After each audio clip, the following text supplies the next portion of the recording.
Bienvenue sur Ici Écho. Lors de la conférence de Bruxelles dédiée au dossier des réfugiés syriens, le Liban a présenté un plan national pour la gestion de cette crise qui le menace depuis plus d'une dizaine d'années.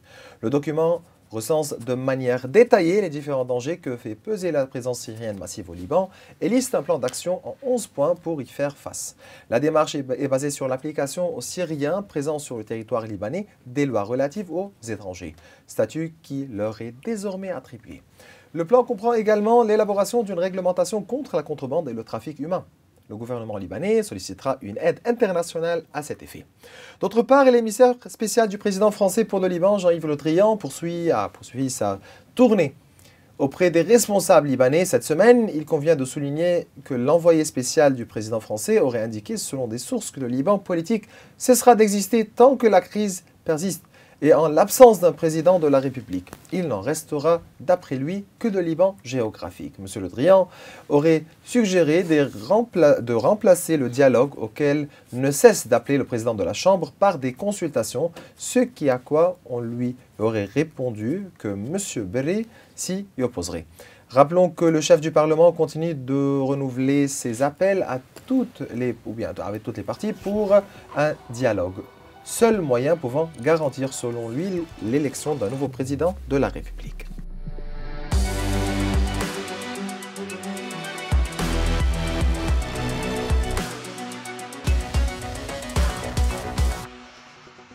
Bien voilà, durant cet épisode, nous nous pencherons sur les défis socio-économiques, politiques de relance, réforme, gouvernance, réfugiés syriens et autres avec le président du Conseil économique, social et environnemental libanais, Charles Alouid, qui est aussi le président du mouvement At-Tajaddud al-Watan, le renouveau pour la patrie des Grecs catholiques. C'est un plaisir de vous recevoir. Merci. Donc voilà, je commence directement avec le dossier des réfugiés syriens, la pauvreté au Liban, pour passer au congrès ou bien au forum que vous préparez ce samedi. Est-ce que la communauté internationale comprend la sensibilité de la question des réfugiés au Liban? Écoutez, à mon avis, ils ont leur approche. Ce n'est pas une question de comprendre ou pas comprendre. Je pense que nous, Libanais, on n'a pas bien compris comment traiter avec les Européens, beaucoup plus. Bon, il est vrai que il y a des divergences de point de vue importantes. Les Européens, d'une part, ont des soucis concernant le retour, concernant la sécurité des réfugiés, concernant la situation politique et sécuritaire en Syrie. Ils ont aussi... Vous connaissez la question des droits de l'homme, des valeurs et tout ça. Ils trouvent dans ça que le temps actuellement n'est pas venu encore pour que ces réfugiés syriens puissent retourner chez eux. Bon, ça c'est leur point de vue que je ne partage pas. Mais voilà, moi j'essaie de... Et de notre côté, le côté libanais, malheureusement, regarde ce sujet uniquement d'un côté politique, sans toutefois s'y mettre sur le dossier, l'impact socio-économique de ces réfugiés-là. Et nous partons, c'est ce que nous écoutons en tout cas, que la question des paiements que les Européens font au Liban, ce qui a été dit récemment, est-ce qu'il y aura une contribution d'1 milliard ou pas? Moi, je trouve que ça c'est un détail. Les Européens continueront, coûte que coûte, à subventionner la présence syrienne au Liban, et ça c'est une bonne chose tant qu'ils sont là, mais ceci ne veut pas dire que c'est la seule et unique solution. Je pense que nous devons, nous, Libanais aussi, rentrer dans un dialogue profond, sérieux, comme ça commence à être fait. Nous avons différents points concernant cette présence. Dialogue, c'est avec qui? Évidemment, avec la communauté internationale. Et même avec le gouvernement syrien. Pourquoi pas? À mon avis, oui. Si on veut être sérieux et ramener les Syriens chez eux, on est obligé et on est tenu à parler de l'autre bord. C'est ça, le gouvernement sortant avait bien décidé de former une commission ministérielle chargée de mener des négociations avec le régime syrien ou bien le gouvernement syrien. Moi, je parle de l'autre bord. Maintenant, régime ou pas régime, c'est autre chose. À propos avec les responsables. Est-ce qu'il y a un moyen de pouvoir ramener, d'organiser le retour? Parce qu'il est temps de commencer à penser, et c'était un papier que nous avons fait au Conseil économique, comment commencer à préparer le retour au lieu de préparer la présence syrienne au Liban. Préparer le retour, il faut donner des subventions, des incentives, il faut que le climat général, global, il faut que la sécurité soit aussi assurée à ces réfugiés quand ils rentrent. Mais tout ça commence par un dialogue. Donc nous, les Libanais, à mon avis, on est tenus à reprendre un dialogue sérieux en dehors des divergences qu'il y a, parce qu'on n'a pas... le dialogue avec les Européens ne se porte pas bien. On a vu ça dans la conférence de Bruxelles, on a vu ça dans la presse, on a vu aussi avec les allers-retours des responsables.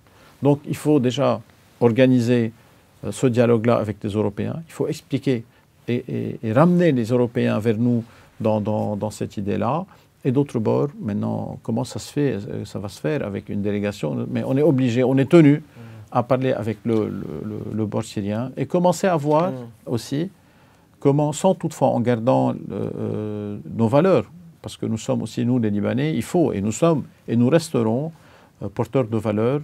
L'idée, parce qu'il y a certaines voix qui disent que peut-être en poussant les Syriens, en mettant les taux sur eux au Liban, ils vont rentrer. Je ne pense pas que c'est la bonne approche, mais il faut toutefois appliquer la loi. Il faut appliquer les lois libanaises sur la migration syrienne, que ce soit à tous les niveaux. Vous êtes convaincu que le régime syrien utilise la carte des réfugiés pour pouvoir débloquer ou bien pour pouvoir éliminer les sanctions, donc César, etc.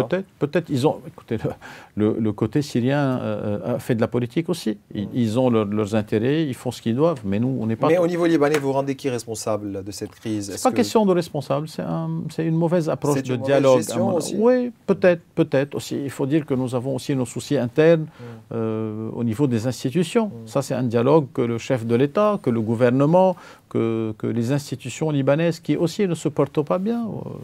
Toute la situation au Liban aujourd'hui n'est pas une situation qui nous donne assez de force pour pouvoir gérer ce dossier épineux et très sensible. Vous êtes président du Conseil économique et social. Il faut craindre une explosion au niveau social.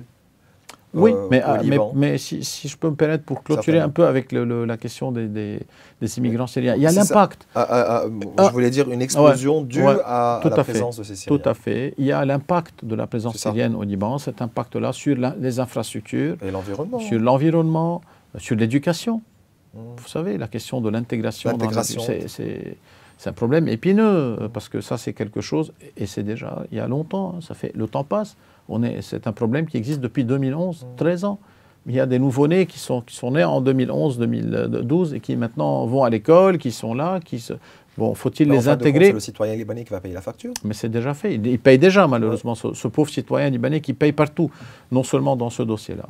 Mais il y a des efforts qui ont été faits, mais aussi des moyens.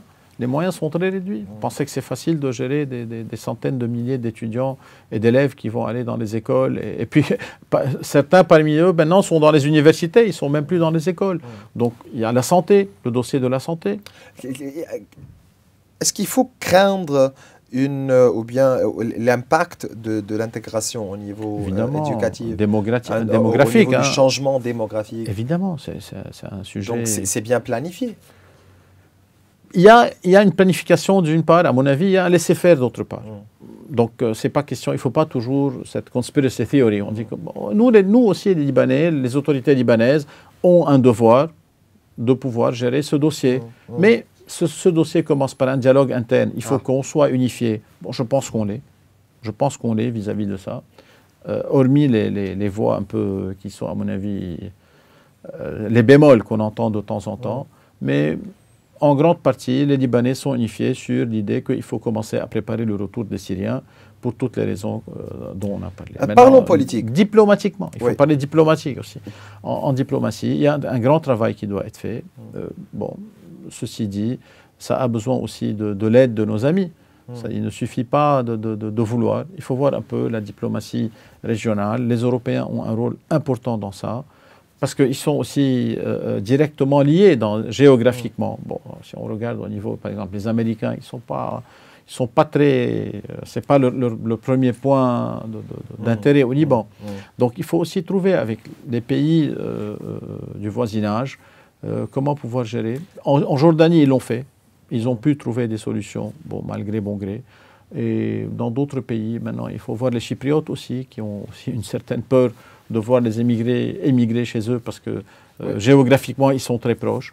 Mais tout en prenant ce sujet, je pense qu'il est temps d'unifier en interne, de changer la méthodologie de travail et l'approche avec les Européens et les organisations internationales. Et je pense qu'il faut continuer à en faire un sujet d'actualité. Et voilà. Parlons politique. L'horizon est bien bouché. parce que les forces politiques ne parlent pas ensemble, mais parlent les unes contre les autres. Tout à fait. Vous présidez aujourd'hui le Conseil économique, social et environnemental. Pour vous, le dialogue est crucial et aussi important.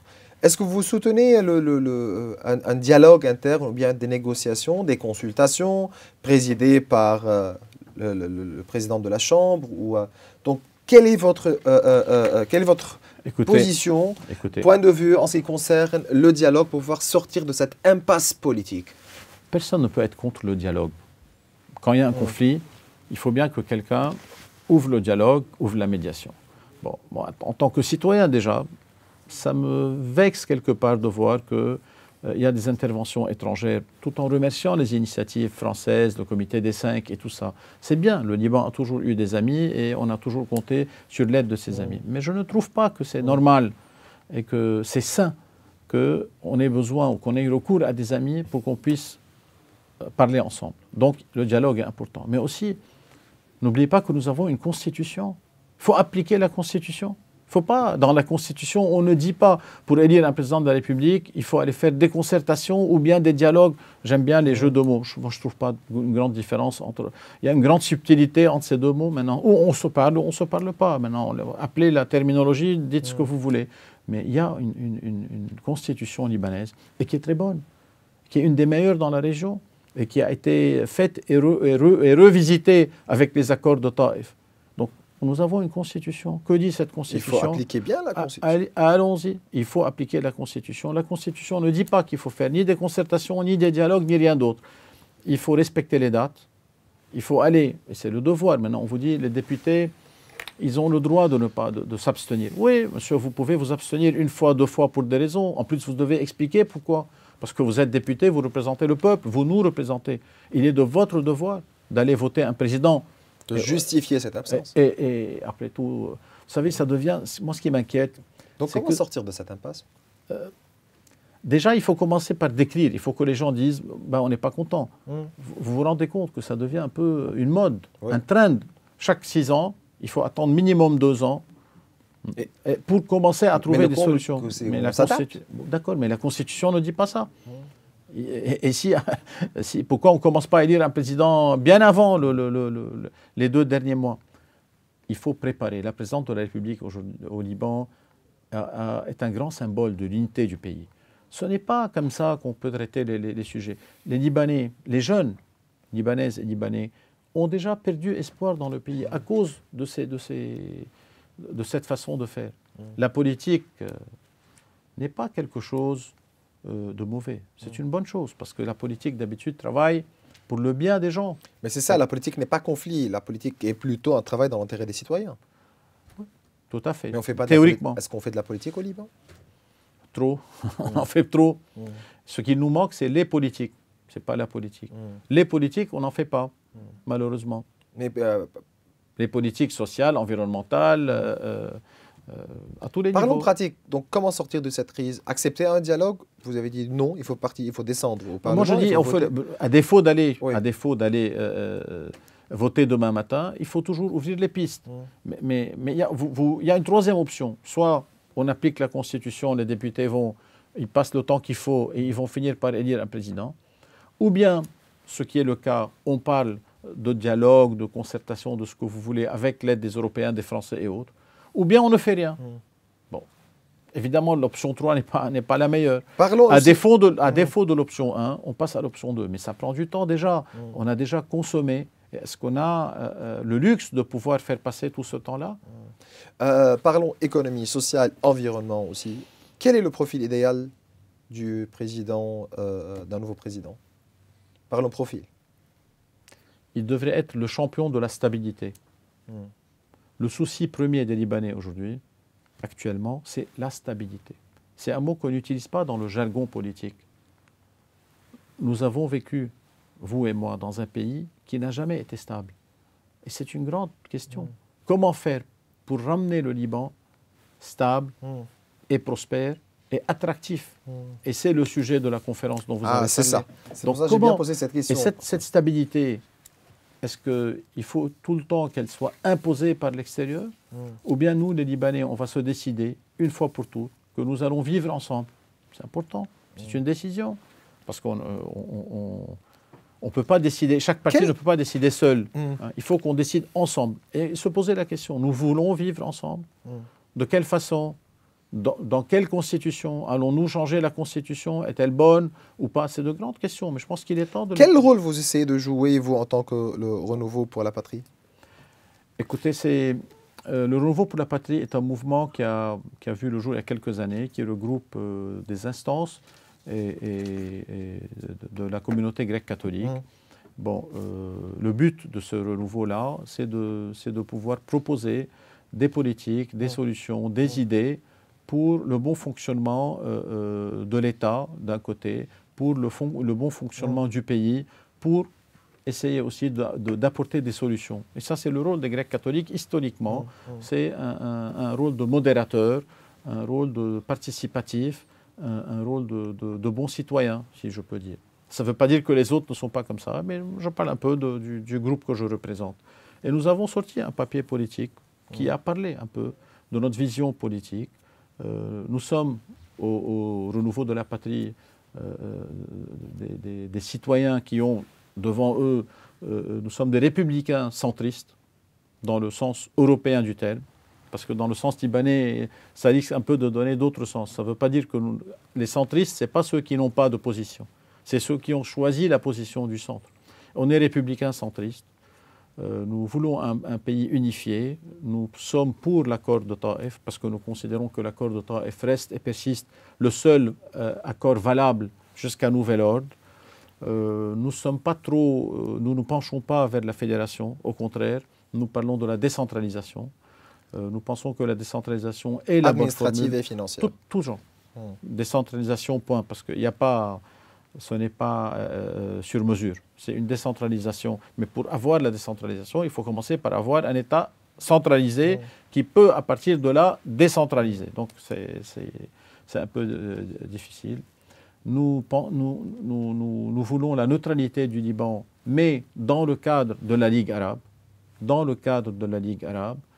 Et nous souhaitons commencer à réfléchir à une nouvelle loi électorale, parce que nous trouvons que cette loi, sur laquelle les dernières élections ont été faites, ne prend pas en considération le genre de groupe que nous représentons, qui sont un peu les minorités confessionnelles, surtout que nous, les Grecs catholiques, on est démographiquement situés dans tout le Liban, donc il faut aussi prendre en considération ce genre de gens. Donc voilà, vous organisez en tant que président du mouvement un forum sous le thème « Le Liban, de la scène du conflit à la patrie en devenir ». Donc, parlez-nous plus à propos de ce forum, à propos des invités, des sujets de discussion. On s'attend à quoi?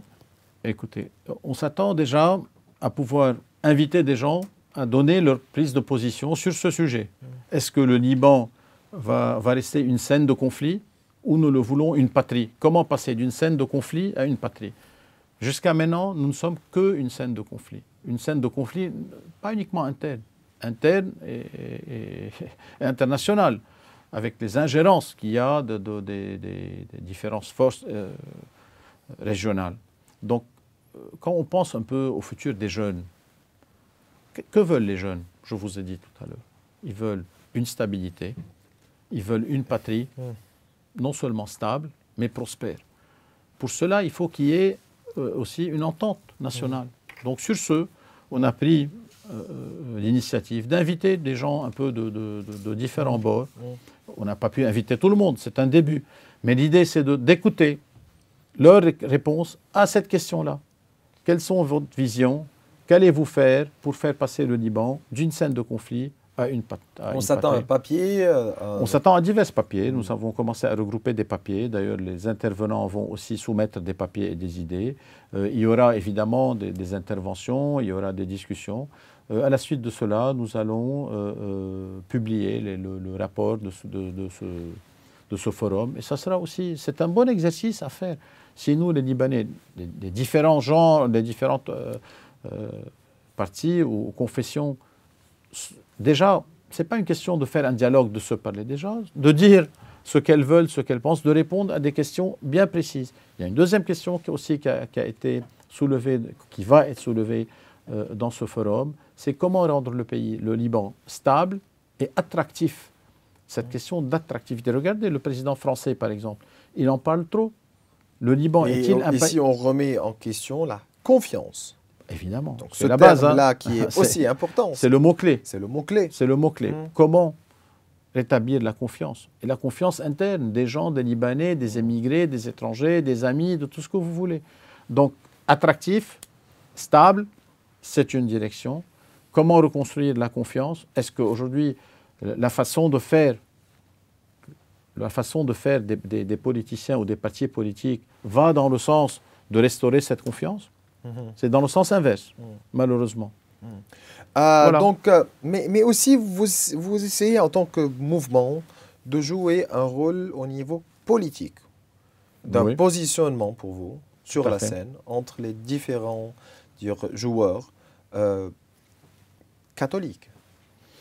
Écoutez, ce n'est pas une question de faire ou ne pas faire de la politique. Ce que nous voulons dans ce mouvement-là, c'est d'inciter les jeunes surtout à participer à la réflexion, aux décisions nationales et surtout de sentir qu'ils font partie de ce pays-là, de cette patrie, de cet État libanais. Les jeunes grecs catholiques aujourd'hui se sentent plus ou moins, je ne dirais pas, ils ne sont pas indifférents, mais ils n'ont pas les moyens de pouvoir jouer un certain rôle pour ceux qui le veulent, pour ceux qui ont certaines ambitions, de bonnes ambitions, mais à condition que ce soit des gens qui ont du talent et qui ont de l'éthique. Donc il faut qu'il y ait un mouvement qui puisse les porter. Et ça, c'est quelque chose de bien. On peut être de temps en temps, on est attaqué en disant il y a des ambitions de ci et de là, mais les ambitions publiques sont bonnes, mais à condition qu'elles soient des ambitions pour l'évolution du pays, que ce ne soit pas des ambitions personnelles uniquement. Mais ces jeunes-là, les jeunes Libanais, se désintéressent de plus en plus dans la politique, se désintéressent de plus en plus dans le futur du pays. Et ça, c'est pas bien.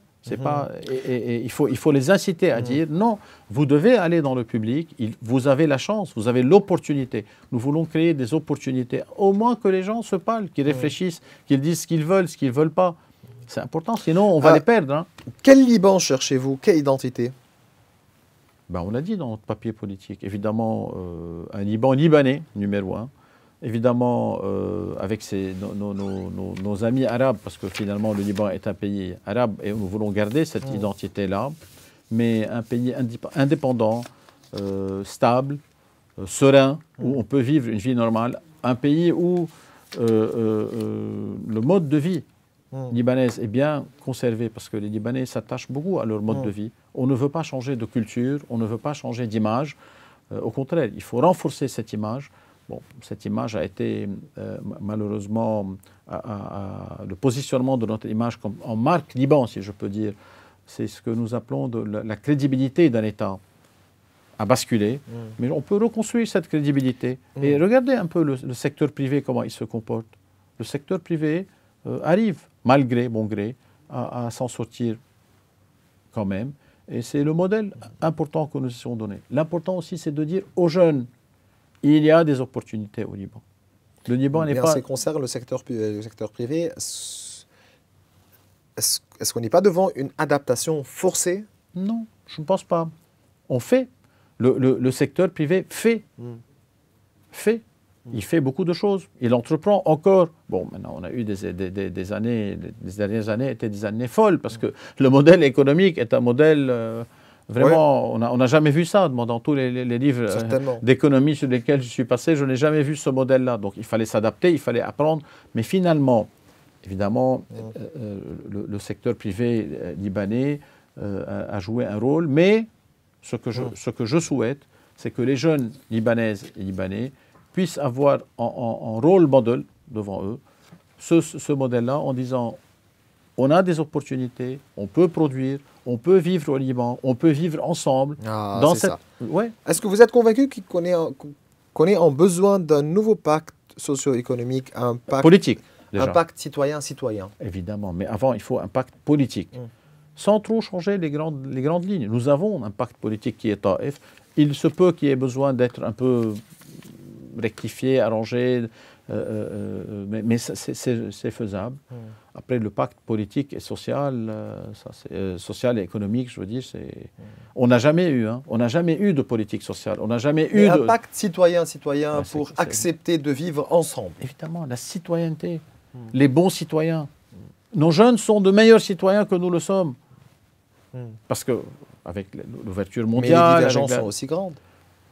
Au niveau des jeunes, importantes. Croyez-moi, moins. Moi, je trouve qu'au niveau des jeunes, vraiment les nouveaux venus je pense que non, ils ont d'autres ambitions et ils sont quelque part, ils sont moins affectés par la guerre.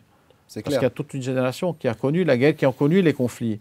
Mais il faut, à partir de ces leçons qu'on a eues, transmettre aux jeunes générations cette volonté de refaire du Liban un pays stable. Vous êtes, comme j'avais bien mentionné, vous êtes le président du Conseil économique, social et environnemental. C'est pour ça qu'il faut se pencher, donc, dans ma dernière question, sur le dossier de la pauvreté au Liban. Donc, un Liban sur 3 vit dans la pauvreté. Les inégalités s'aggravent dans un pays secoué par une profonde crise économique depuis 2019, a indiqué la Banque mondiale. Selon son rapport, la pauvreté au Liban a plus que triplé au cours de la dernière décennie. Certainement, l'étude qui a été présentée par la Banque mondiale couvre environ 60% de la population, excluant des parties du sud et de l'est du pays, frontalières d'Israël et de la Syrie respectivement. L'écart s'est creusé entre Beyrouth et les zones reculées, notamment le nord du Liban, où le taux de pauvreté atteint 70% dans la région de Akkar. La crise a contraint les ménages à réduire leur consommation alimentaire et les dépenses non alimentaires, ainsi que les dépenses de santé, ce qui risque d'avoir des graves conséquences à long terme. Un rapport aussi dangereux, donc vous dites quoi? C'est le problème, la pauvreté, le niveau de pauvreté. Parce que la pauvreté nous prend à l'extrémisme. Certainement. Pas d'éducation, donc mais comment peut-on combattre cette pauvreté? Comment sortir de la... Ouais. Le grand titre, c'est l'éducation. On ne peut combattre la pauvreté que par l'éducation, où nous avons des problèmes fondamentaux actuellement, de moyens, de budget, etc. À long terme, c'est l'éducation. Quand vous avez une population, quand vous avez des jeunes éduqués, ils ne seront jamais pauvres.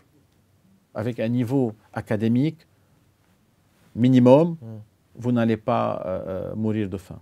Et ça, c'est ce que tous les pays et les États font.